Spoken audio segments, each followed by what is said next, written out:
Guys welcome to my channel Radha's world. ఎలా ఉన్నారండి? బాగున్నారా? ఈరోజు మనము డ్రింక్ చేసుకుందాం, కస్టర్డ్ మిల్క్ చేసుకుందామండి. మా పాప అడిగింది, ఎప్పుడు ఏం అడుగుతారో తెలియదు కదా పిల్లలు. ఈరోజు దానికి కావాల్సిన పదార్థాలు 1 లీటర్ మిల్క్, ఒక 3 టేబుల్ స్పూన్స్ కొంచెం పచ్చిపాలల్లో కలిపానండి కస్టర్డ్ పౌడర్, వెనీలా ఫ్లేవర్ తీసుకున్నాను. ఇంకా కాజు బాదం చాప్ చేసి పెట్టుకున్నానండి. ఇంకా షుగరు 1 కప్ తీసుకున్నాను. ఇప్పుడు తయారీ విధానం చెప్తాను. మిల్క్ 1 లీటర్ మిల్క్ వేస్తున్నాను.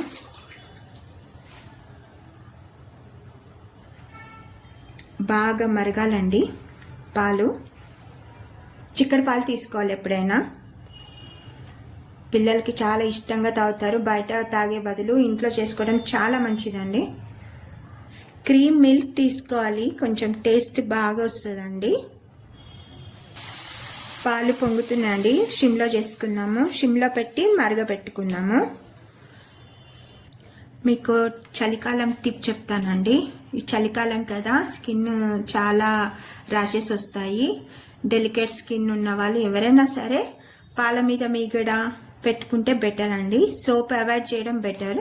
కొంచెం సున్నిపిండి మొహానికి పెట్టుకుంటే బెటర్ అండి. ఎందుకంటే చాలా చలి వల్ల డ్రై స్కిన్ ఏర్పడుతుంది. వెన్న కూడా వాడుకోవచ్చండి, స్కిన్కి చాలా మంచిది. గ్లోయింగ్ స్కిన్ వస్తుంది. చిన్నపిల్లలకి కూడా పెట్టొచ్చు, ఏం హార్మ్ఫుల్ ఏమి ఉండదు. సున్నిపిండి వాడడమే బెటర్ అండి చలికాలంలో. సున్నిపిండి ఎలా చేయాలో నేను తర్వాత చెప్తాను నెక్స్ట్ వీడియోలో. పాలు మరగడానికి ఒక 20 మినిట్స్ పడుతుందండి. చిక్కబడాలి కొంచెం పాలు, అప్పుడే టేస్ట్ బాగా వస్తుంది కస్టర్డ్ మిల్క్. మోస్ట్లీ అన్నీ ఇంట్లోనే చేసుకుంటానండి. పిల్లలకి ఇష్టమైనవి అంతా ఇంట్లోనే చేసుకోవడం బెటర్ అండి. బయట చాలా అసలు బాగాలేదండి, హోటల్స్ కానీ రెస్టారెంట్స్ కానీ. ఇంట్లో చేసుకున్న పిల్లలు తృప్తిగా తాగుతారు, ఏవైనా తింటారు చేస్తే. కానీ ఓపిక ఉండాలండి మనకి. ఇప్పుడు మరుగుతున్నప్పుడే మనము కాజు ఇంకా బాదం కూడా వేద్దాం, ఎందుకంటే అవి ఉడకాలి కదండి. మళ్ళీ గట్టి గట్టిగా ఉండే బాగోవు. నేను వేస్తున్నాను కాజు బాదంలు, కొంచెం ఎక్కువే వేస్తున్నానండి. టేస్ట్ బాగుంటుంది. పచ్చి పాలల్లో 3 టేబుల్ స్పూన్ వెనీలా ఫ్లేవర్ది కస్టర్డ్ పౌడర్ వేసానండి. ఉండలు కట్టకుండా కలుపుకోవాలి దాన్ని, ఎందుకంటే పాలలో వేసినప్పుడు ఉండలు కట్టొద్దండి. గరిటెతో కలుపుతూ ఉండాలి. అప్పుడు నేను చూపిస్తాను. ఇప్పుడు బాదం కాజు వేసాం కదా, కొంచెం నేను గరిటెతో కలుపుతున్నాను.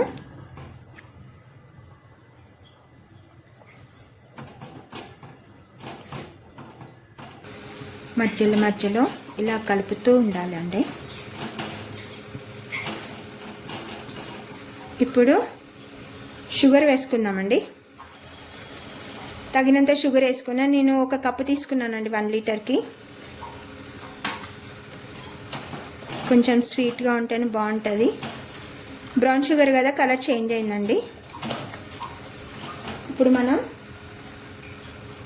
కస్టర్డ్ మిల్క్, అది కస్టర్డ్ పౌడర్ పాలలో కలిపాను, పచ్చి పాలలో అది వేస్తున్నానండి. ఇలా ఉండలు కట్టకుండా వేయాలి. ఇప్పుడు పాలు మరిగించుకోవాలి. చిక్కబడే వరకు కొంచెం మరిగించాలి. చిక్కబడుతుందండి, కస్టర్డ్ పౌడర్ వేసాం కదా, చిక్కబడుతుంది. మధ్య మధ్యలో కలుపుతూ ఉండాలి. నేను హైలోనే పెట్టానండి స్టవ్, కలుపుతూ ఉన్నాను. ఇలా కలుపుతూ ఉండాలి. థిక్ కన్సిస్టెన్సీ వచ్చిందండి. ఇలా కస్టర్డ్ మిల్క్ థిక్ కన్సిస్టెన్సీ వచ్చిందండి, చూడండి. ఇప్పుడు మనం స్టవ్ ఆఫ్ చేసుకోవచ్చండి. నేను స్టవ్ ఆఫ్ చేసేసానండి. ఇది ఒక 1 అవర్ కానీ 2 అవర్స్ కానీ ఫ్రిడ్జ్లో పెట్టుకొని తాగాలండి. ఇలా బౌల్లోకి తీసుకున్నానండి. ఇది ఫ్రిడ్జ్లో పెట్టి తాగాలి కంపల్సరీ అండి, అప్పుడే టేస్ట్ బాగా వస్తుంది కస్టర్డ్ మిల్క్. థిక్ కన్సిస్టెన్సీ ఎలా వచ్చిందో చూడండి. జాగ్రత్తగా దాన్ని మరిగించి దగ్గరగా ఉండి కలిపి చేసుకోవాలండి. ఈ వీడియో కనుక నచ్చినట్లయితే ప్లీజ్ సబ్స్క్రైబ్ మై ఛానల్ అండి. లైక్ చేయండి, కామెంట్ పెట్టండి. మంచి వీడియోతో మళ్ళీ మీ ముందు ఉంటాను. అంతవరకు బాయ్ అండి. థ్యాంక్ యూ సో మచ్ అండి.